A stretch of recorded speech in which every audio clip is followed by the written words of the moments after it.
आ गया ना, तूने भी मेरा हलवा खा लिया ना, अब तू भी मेरे साथ इसी हवेली में रहेगा। तू यहाँ से कहीं बाहर नहीं जा सकता, मेरे साथ इसी हवेली में यहीं पर रहेगा। नमस्कार दोस्तों, ब्लडी वाइब्स के आज के इस एपिसोड में हम लोग आप लोगों के सामने एक लड़के के साथ घटी हुई बहुत डरावनी घटना की कहानी लेकर आ गए हैं।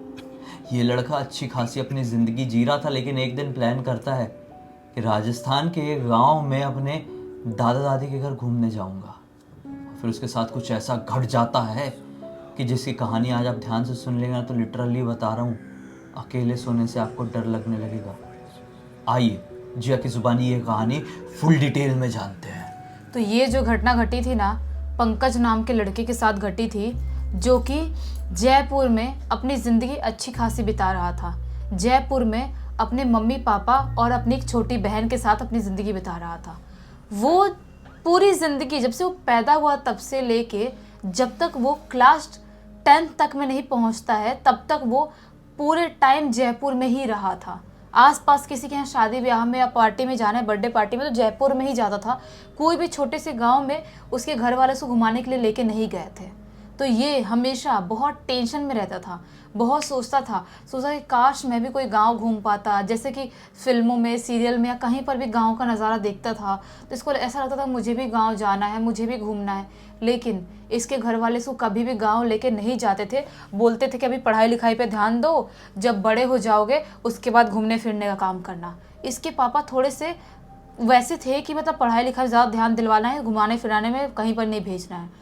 और एक दिन ऐसी बात करते करते एक दिन उदास था, अपने मम्मी के साथ बात कर रहा था, बोल रहा था कि मम्मी क्या हमारा कोई गांव नहीं है, मम्मी प्लीज़ गांव में कहीं अपन घर लेते हैं ना, वहाँ पर छुट्टियाँ मनाने जाएंगे, कितना मज़ा आएगा। मैंने बहुत देखा हूँ कि कितने मेरे दोस्त अपने गाँव में गर्मी की छुट्टियों में जाते हैं और हम कहीं नहीं जाते हैं। मम्मी प्लीज़ यार ले लेते, पापा को समझाओ ना, आप मुझे चिल्ला देंगे मैं बोलूँगा तो। उसकी मम्मी बोलती है बेटा गाँव में घर लेना ही क्यों है, अपना घर है ना गाँव में। ये बोलता है अपना घर गांव में, क्या बात कर रही हो, कहाँ अपना घर गांव में है। तो इसकी मम्मी बोलती है कि बेटा अपना घर, तेरे दादा दादी का घर गांव में है, कोटा के अंदर पास में ही एक अंदर ही एक बहुत ही छोटा सा गांव है, उधर तेरे दादा दादी हमेशा से रहते हैं। ये बोलता है कि तो फिर उन लोगों के बारे में आपने हमें कभी कुछ बताया क्यों नहीं, ना ही मुझे बताया, ना ही मेरी बहन को बताया, किसी को नहीं बताया, आप लोग छुपा क्यों रहे थे। तो इसकी मम्मी बोलती है बेटा ऐसे ही, हम नहीं चाहते थे कि वहाँ पर हम कभी जाएं और तुझे भी लेके जाएं। ये बोलता है क्यों, लेकिन ऐसा क्या रीज़न है। तो उसकी मम्मी बोलती है बेटा जब मैं नई नई शादी करके आई थी उस टाइम पर तेरी दादी की एक औरत से लड़ाई हो गई थी, पड़ोस की एक औरत थी, उस औरत से लड़ाई हो गई थी और लड़ाई झगड़े में उस औरत ने क्या बोली थी कि मैं जब तक तेरे घर पे तेरे बेटे का कोई भी बच्चा होगा उसे मार नहीं डालती तब तक मैं चैन नहीं कर लूँगी। वो औरत उसकी दादी को ऐसा बोल दी थी और पूरे गांव वाले लोगों का मानना ये था कि वो औरत डायन थी। पूरे गांव वालों को मानना ये था, उससे सब लोग बच के रहते थे। लेकिन इसकी दादी के साथ उसने कुछ ओवर ही कर दी या कुछ तो सामने उसने लड़ाई करी जिसकी वजह से इसकी दादी ने भी लड़ाई कर ली और फिर उन्हें ये सुनने को मिला। तो वो बहुत, इसकी दादी घबरा जाती है, बोलती है कि बेटा, इसकी मम्मी को बोलती है उस टाइम में, बेटा मैं जानती हूँ उस औरत को, जब से शादी करके आई हूँ तब से उस औरत को जानती हूँ मैं, लगभग मेरे साथ की औरत है, वो डायन है बहुत बड़ी, उसने बोली है मतलब कि वो मार डालेगी, वो किसी न किसी को, जो भी पोता पोती हमारे घर पे होगा उसको मार डालेगी, वो डायन है, वो खा जाएगी। बेटा तुम एक काम करो, जितनी जल्द से जल्द हो सके तुम लोग यहाँ से चले जाओ और यहाँ पर लौटकर कभी मत आना, जब तक वो ज़िंदा रहेगी तब तक तो बिल्कुल भी मत आना, उसके ख़त्म होने के बाद ही आना, ऐसा बोली दादी ने। तो इसकी मम्मी बताती कि मैं और तेरे पापा जयपुर आकर शिफ्ट हो गए थे, उसके बाद हम लोग कभी नहीं गए। भले लोग, बहुत लोग मानते हैं भूत प्रेत डायन है, बहुत लोग नहीं मानते, लेकिन तेरी दादी ने इतना डरा दी थी और इतनी डर गई थी कि उनकी बात हम टाल नहीं पाए और यहाँ पर शिफ्ट हो गए और हम चाह के भी कभी उनके पास मिलने उनसे नहीं जा पाए। वही इनफैक्ट कभी कभी 2 साल 3 साल 1 साल में आई हो, तुम लोगों ने देखा ही है, लेकिन हम नहीं गए हैं। ये बोलता है कि हाँ मैं सोचता था कि दादी जो रहती है वो गांव का नाम क्यों नहीं बताती मुझे, अभी आप बता रहे हो तब समझ में आ रहा है। मुझे लगता है दादी भी कोई दूसरे शहर में रहती होंगी, आप तो बता रहे हो गांव में रहती है। तो बोलता है ये पंकज की मम्मी, तो क्या वो बूढ़ी औरत जिंदा है या ख़त्म हो गई? इसकी मम्मी बोलती है बेटा ख़त्म हो चुकी है। आज से काफ़ी साल पहले जब तू पैदा हुआ था, तेरे पैदा होने के 4-5 साल ही हुआ होगा, वो कौन सी बीमारी लगी या उसके शैतान ने ही उसके ऊपर कुछ कर दिया, क्या हुआ जिसकी वजह से अचानक से उसकी मृत्यु हो गई। और तब से मैं चाही भी तेरी दादी से बात भी करी कि अब तो वो ख़त्म हो गई है, अब तो हम आ सकते हैं ना गांव, फिर भी तेरी दादी ने हमेशा मना करके रखी है, इसलिए हम नहीं जा पाते हैं। ये बोलते हैं ऐसे कैसे नहीं जा पाते, मैं दादी से बात करता हूँ, ऐसे ऐसा थोड़ी होता है। ये फ़ोन लगाता है, दादाजी को फ़ोन लगाता है और बोलता है दादाजी मैं आना चाहता हूँ आप लोगों के पास। दादाजी बोलते क्यों बेटा? ये बोलता है कि मुझे नहीं पता, मैं गांव घूमना चाहता हूँ, मुझे पता चल गया गांव के बारे में, मैं आना चाहता हूँ, आप पापा से बात करो, आप पापा को समझाओ, आप ही समझा सकते हो, मैं बोलूँगा तो मुझे गुस्सा करेंगे। दादाजी बोलते हैं कि बेटा लेकिन तू क्यों आना चाह रहा है, दादी रेडी नहीं होंगी। ये बोलते हैं दादाजी प्लीज़, मैं आप लोगों से बहुत मिस करता हूँ, आप लोगों से बहुत प्यार करता हूँ, आप लोग ऐसा मत करो। दादाजी बोलते हैं वैसे तेरी दादी की तबीयत तो ख़राब है कुछ दिनों से, ठीक है मैं तेरे पापा से बात करता हूँ, अपनी दादी को तेरे नहीं बताना है और तू आ जाना। ये बोलता है कि ठीक है, एकदम खुश हो जाते हैं, एकदम एक्साइटमेंट में आ जाता है। बोलता है अपने मम्मी पापा से और बात हो जाती है इसके पापा की, दादा समझाते हैं इसके पापा को कुछ नहीं होगा, वो डायन बहुत साल पहले मर चुकी है, ऐसा कुछ नहीं होने वाला।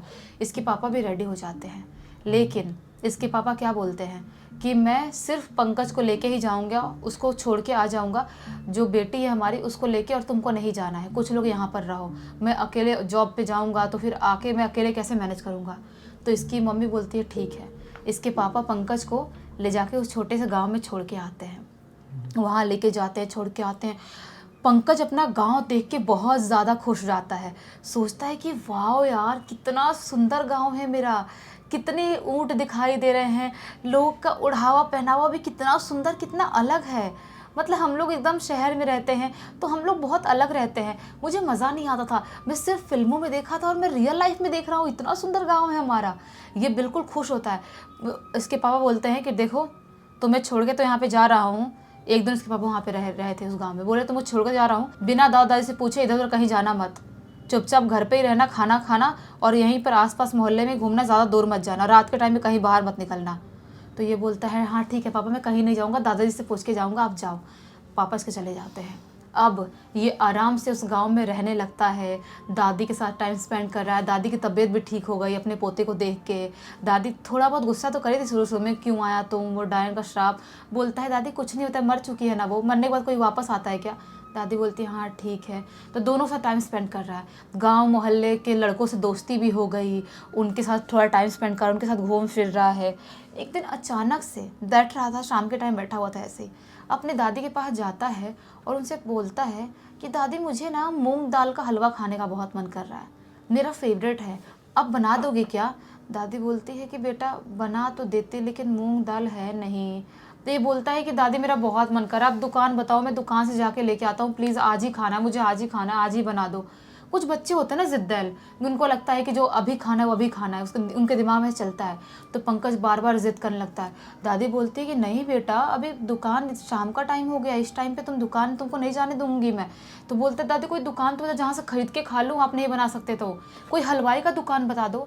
दादी बोलती है हलवाई का दुकान? ये बोलता है हाँ, आप घबरा क्यों रही हो? दादी बोलती है बेटा तू हलवाई के बारे में मत पूछ इस गाँव में। ये बोलता है क्यों, और क्या मिस्ट्री इस गांव की, दादी बताओ आप, पंकज जैसा बोलता है। दादी बोलती है बेटा हलवाई के बारे में मत पूछ, वो हलवाई आ जाएगा, उसके बारे में ज़्यादा बात करेंगे तो। बोलता है तो आ जाएगा तो अच्छी बात है ना, हलवा खा लूँगी लेके, उससे आ जाएगा तो क्या हो जाएगा। दादी बोलती है नहीं बेटा तू समझ नहीं रहा है, उसकी अलग कहानी है। ये बोलता है क्या कहानी है, बताओ मैं सुनना चाहता हूँ। दादी बोलती है बेटा आज से काफ़ी साल पहले की बात है, बहुत साल हो गए, लगभग 21-22 साल हो गए। उससे पहले की बात है, अपने ही गांव के जो स्टार्टिंग वाला पॉइंट है, मोड़ वाला पॉइंट है, वहाँ पर उस हलवाई की दुकान थी। वो बहुत ही टेस्टी हलवा बनाता था, जलेबियाँ बनाता था, टेस्टी मिठाइयाँ बनाता था। गांव के लोग उसकी मिठाइयों से बहुत खुश होते थे। उसकी मिठाइयों से स्मेल तो अजीब सी आती थी, लेकिन खाने के बाद वो उसका स्वाद कोई भूल नहीं पाता था। बार बार लोग उसके दुकान से जाकर खरीद के लाते थे, खाते थे। एक दिन की बात है, वो आखिरी बार मुखिया जी के घर जाते हुए दिखाई दिया था, मुखिया जी के हवेली में वहाँ जाते हुए दिखाई दिया, और उसके बाद वो वहाँ से कभी बाहर नहीं निकला। बहुत लोगों ने ढूंढने की कोशिश की, एक दो लोगों ने जाते हुए देखे थे। उसके बाद लोगों ने पूछे भी मुखिया जी घर पे जाके कि हलवाई आपके यहाँ आया था ना, वो दिखाई नहीं दे रहा है, हमको उसके यहाँ से कुछ खरीद के खाना है। मुखिया जी बोलते नहीं, वो आया था और चला गया, ऐसा बोलते। उसके बाद से वो हलवाई ना ही कहीं गांव में दिखाई दिया, ना ही मुखिया जी के घर पे दिखाई दिया। बहुत दिन हो गए, लोगों ने बहुत ढूंढा, उसका दुकान भी वैसे वीरान का वीरान पड़ा रह गया और ख़राब होने लगा, टूटने फूटने लगा। लगभग 15-20 दिन का टाइम हो जाता है उस हलवाई के गायब हुए। अचानक से जो मुखिया जी है ना, उनके घर पे उनके बड़े बेटे की मृत्यु हो जाती है, और बड़े बेटे की मृत्यु होती है, उसके बाद उनके घर पे एक पोता था, पोते की मृत्यु हो जाती है। जैसे 2 लोगों की मृत्यु होती है, मुखिया जी घबरा जाते हैं और बहुत ही ज़्यादा घबराहट के साथ पूरे गांव वाले लोग को सभा बैठाते हैं, बुलाते हैं और बोलते हैं कि हम ये गांव छोड़ रहे हैं। ये गांव वाले बोलते हैं कि आप गांव क्यों छोड़ रहे हो? मुखिया जी बोलते हैं मेरा बेटा और मेरा पोता हमको छोड़ के चले गए, वो हमें नहीं छोड़ेगा, वो हमें मार डालेगा, मेरे छोटे बेटे को भी मार डालेगा, मेरी पोती मेरा पोता सबको, जितने लोग हैं सबको मार डालेगा, मुझे भी, मेरी पत्नी को भी मार डालेगा, हम लोग जा रहे हैं गाँव छोड़ के। गाँव वाले पूछते हैं कौन मार डालेगा, लेकिन मुखिया जी नहीं बताते हैं और वो गाँव छोड़ के हमेशा हमेशा के लिए चले जाते हैं। तब से मुखिया जी की हवेली भी वीरान है और वो हलवाई का दुकान भी वीरान है। लोगों का मानना यह है कि रात के टाइम में हवेली के आसपास भी कोई जाए तो वहाँ से चीखने चिल्लाने रोने की आवाज़ें सुनाई देती है, और हलवाई के दुकान के पास तो कोई भूल के भी नहीं जा सकता, क्योंकि बहुत बार बहुत सारे लोगों ने वहाँ पर वही बल्लू हलवाई को वहाँ पर बनाते हुए मिठाई और हलवा देखा है। तो ये बोलता है देखा है मतलब होगा वो, फिर देखा है तो जिंदा होगा वो। दादी बोलती है नहीं बेटा, उसकी उम्र उसी समय पर लगभग 65 साल करीब थी, अभी तो 21-22 साल हो गए हैं, और उसकी उम्र के हिसाब से वो बहुत बूढ़ा हो गया था, अभी तक वो जिंदा तो नहीं हो सकता। लेकिन लोगों का मानना यह है, जो बाहर के लोग हैं, जो इस गांव के लोग नहीं हैं, उन्होंने बाई चांस उसके पास से हलवा लेके खाए हैं या कोई मिठाई, वो जिंदा नहीं बचे हैं, रोड पर ही अपना दम तोड़ दिए हैं। बेटा तो उसके बारे में बात मत करो, बहुत ही मनुष्यत फैला हुआ है वहाँ पर। ये बोलता है दादी ये कहानी बहुत अलग लग रही है, ऐसी कहानी मैंने आज तक नहीं सुना। दादी बोलती बेटा ये कहानी नहीं है, बिल्कुल भी कहानी नहीं है, तू वहाँ पर भूल के भी मत जाना। रात के टाइम में मानते हैं आज भी बल्लू हलवाई वहाँ पर बैठ के मिठाइयाँ बनाता है। ये बोलता है हाँ हाँ दादी ठीक है नहीं जाऊँगा नहीं जाऊँगा। ये अपने दादी को बोलता है नहीं जाऊँगा, खाना वाना खाता है और सोने चला जाता है। लेकिन जैसे ये सोने जाता है, इसको ऐसा लगता है कि यार दादी जो बोली उसमें मज़ा नहीं आया, मुझे उस बात पे विश्वास नहीं हो रहा है। मुझे ऐसा लगता है कि अभी भी वो बल्लू हलवाई ज़िंदा है, और रात के टाइम में ही कोई रीज़न होगा जो दिन में नहीं बनाता होगा, उसका दुकान गर्म हो जाता होगा या धूप आती होगी, रात के टाइम उसको टाइम मिलता होगा, रात के टाइम बनाता होगा, हो सकता है। मुझे ना मूंग दाल का हलवा खाने का बहुत मन कर रहा है, एक काम करता हूँ मैं जाता हूँ। दादी ने बताई तो है कहाँ एड्रेस है, और मुझे इस गाँव के बारे में रहते रहते इतने दिनों से पता तो चलेगा है कहाँ से कैसे जाना है। ये उठता है और धीरे धीरे दबे कदमों से दादी के रूम में जाता है, देखता है वो लोग सो चुके थे। ये दबो कदमों से बाहर निकलता है और अपने सुनसान वीरान गांव को क्रॉस करते हुए उस बल्लू हलवाई के दुकान के पास पहुंचता है। और जैसे ही उसके दुकान के पास पहुंचता है, वो हलवाई दुकान पर बैठ के हलवा बना रहा था। ये देख के खुश हो जाता है, बोलता है कि दादी ना मतलब हद करती हैं। कहाँ उस समय पे 60 साल का होगा वो, ऐसे उनका दिमाग काम नहीं कर, दादी बूढ़ी ज्यादा हो गई हैं, 60-65 साल का तभी दिखाई दे रहा है। ये देखो मस्त बेचारा हट्टा कट्टा आदमी बैठ के हलवा बना रहा है, ऐसे किस दादी बोल रही थी। वो चलते हुए हलवाई के पास जाता है और बोलता है कि अंकल हलवा मिलेगा क्या। वो हलवाई अभी भी नॉन स्टॉप बना ही रहा था। फिर से बोलता है अंकल हलवा मिलेगा क्या, मूंग दाल हलवा, मुझे लग रहा है आप वही बना रहे हो, दोगे क्या, 1 प्लेट कितने का मिलेगा। वो जो हलवाई था वो बोलता है 1 रुपए का।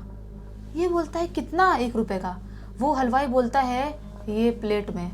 ये बोलता है इतना सारा 1 रुपए का, आप इतना सस्ता बेचते हो। मैं मानता हूँ गाँव में चीज़ें सस्ती मिलती, लेकिन आप इतना सस्ता बेचते हो। वो बोलता है हाँ मैं हूँ ही ऐसा, तो ये बोलता है ठीक है अंकल, फटाफट आप हलवा दे दो, मैं खा लेता हूँ। वो अंकल गरम कढ़ाई में हलवा बना रहा था, वहाँ से हलवा निकालता है एक प्लेट में और इसकी तरफ हाथ बढ़ा देता है। पंकज हलवा लेता है और जैसे ही इसे खाने जाने वाला था उसको अजीब सी स्मेल आती है, बहुत ही गंदी सी। फिर उसे याद आता है अरे दादी ने बोली थी कि स्मेल उसके हलवा से, उसकी मिठाइयों से आती थी, लेकिन बहुत टेस्टी होता था।